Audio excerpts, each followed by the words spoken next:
అప్పుడే పిట్టిన బిడ్డలు మాటలాడేను. నడిరేయిన రామ్ రామ్ అని వినిపించేను. భూమి వణికేను. వసుధ వ్రక్కలయ్యేను.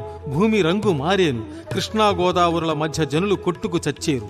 గొప్ప గొప్ప రథాలు విరిగిపోయేను. కొండలపై నుండి లక్షోపలక్షల రాతిగుండ్లు దొర్లిపడేను. భయముతో భక్తి పెరిగేను.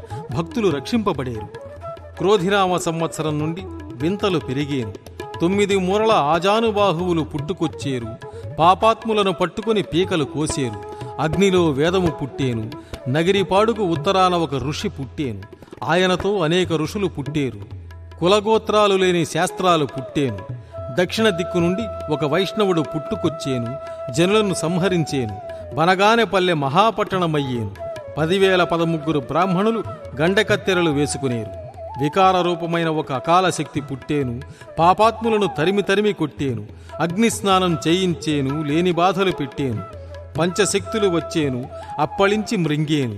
నల్లగాలి వచ్చేను. 18 వర్ణాలు ఒక్కచోట నీళ్లు త్రాగేను. నానాజాతులు ఒక్కటైపోయేను. పుణ్యాత్ములు గురుభక్తి కలిగి ఉండవలెను. వారికి బాధలు లేవు. అమ్మలక్కలకు అంతలింతలై తోచేను. వంకశిఖల వారు వచ్చేరు. మూర్ఖుల ముక్కులు కోసేరు. కుక్కలు నక్కలు వచ్చేను. అవి మానవులను మేసేను.